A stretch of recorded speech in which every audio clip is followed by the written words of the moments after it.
Okay, so it's been a minute. Now I know, not really, considering the fact that the real minute was the month break we got before the second to last chapter, and this chapter is only a week. But still, it's been a minute because it was such a cliffhanger, right? Yuta was finally gonna fight Queen Curses with the King of Curses together, 2v1. Let's get it. A lot of people thought that he would only last like one chapter, or he's gonna die soon. No. For starters, he went right into it. Domain expansion, okay? Before that, of course, we saw that Kenjaku sent Tengen over to Sukuna, which is what he ate, and that's why he can do the merger now. But that also confirms that Kenjaku is dead. Also, we realized that technically Takaba could also pull up eventually. Maybe sneak that in as another cliffhanger, like out of nowhere, the comedian comes in. But Yuta opened up his domain. He's in there with Sukuna.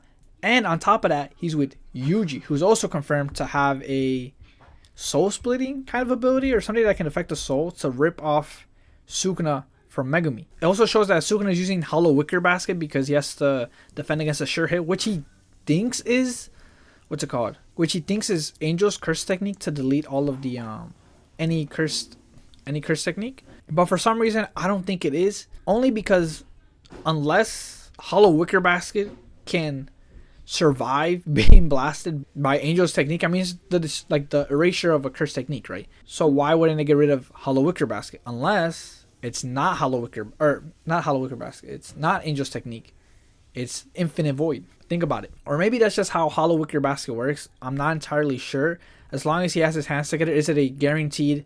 Well, actually, that would make sense. That it's like a binding vow, right? As long as you have your hands together, and it takes the mouth on his stomach, so you probably have to say something, right? And unlike a simple domain, it can't be torn down.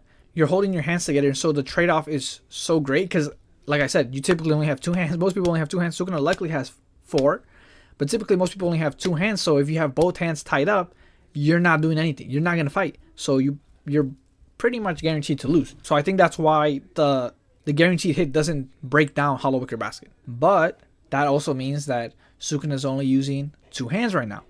And Yuta has all of the abilities ever copied in his domain. And he has the swords. Also, Rika, a lot of people keep mentioning that it's the 3v1 where it's Yuji and Yuta together. You know, the old and new main character fighting together against Sukuna. But we also have to realize that we also have Rika. Rika can technically pull up still.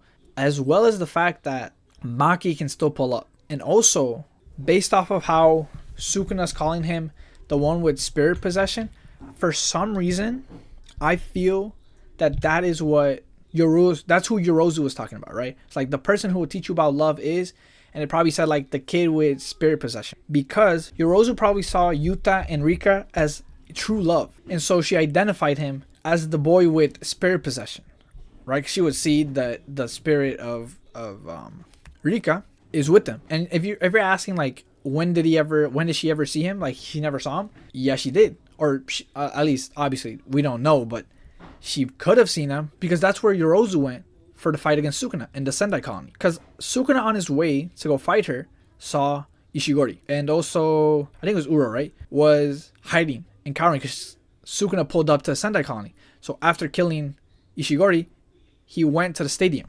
So if she's in Sendai colony, she would either be able to detect or something, you know, because even Yuta could detect that people were watching him. She could detect both Rika because it's a massive. I mean, his curse energy is massive as well. Even when he finally pulled up for the first time, even Yuji thought that that Gojo was back. It's like, is that Gojo Sensei? It's like, no, it's a lot darker. So I feel like she would notice him. And so when she said, "This is the true love," the person who will teach you that is Yuta. Also, Yuta's domain is literally called like something, I forgot, something about love, right? Because the translations are now completely like the official translations, whatever the scans.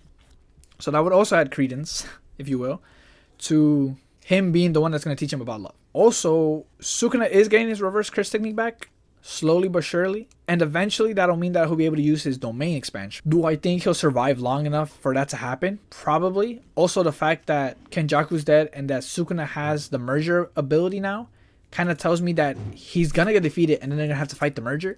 Considering the fact that Sukuna's plan to activate the merger is only after killing everyone. But if he dies before that, he's going to activate it anyway as a big, nice send-off gift. It's like, good job, you beat me. You struggled against me, now kill the merger. And I mean, why else would they keep using the merger around here? Unless he fuses with it. Like they say he fused with his brother.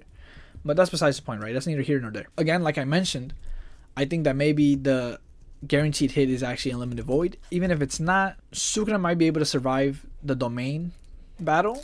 And obviously this is the cope part I always gotta have in every review, is that Sukuna opens up his domain and it's cancelled out by none other than Gojo's domain. I mean, you can't make this up. I mean, you can, but I know this happens every time. But this chapter just came out and I already want to read the next chapter. Luckily, there's no break, so it's going to be next week. But a week is a lot of time. I think it's probably going to be a few chapters in the domain. Sukuna's going to pull something out, some technique he knew from 1,000 years ago and then somehow survive. But I mean, the only way to predict what will happen is to guess that Sukuna will somehow pull out of this alive. Right? Because we don't have to guess what Yuta and Yuji are going to do, right? They're going to try to rip Sukuna off of Megumi. We also know what the domain can do. We know that he has the guaranteed hits. We know that Yuji can affect the soul. We know that he has RCT. They both have RCT. Rika can pull up and probably will, considering the fact that it's literally the tag team with Yuta. The only questions here are what is Sukuna going to do?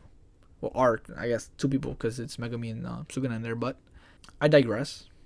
If you have any predictions, feel free to put them in the comments below. If you liked it, like it, subscribe, because I'm going to be here for the next chapter. I might make another video on the topic of JJK in general. But other than that, thanks for watching.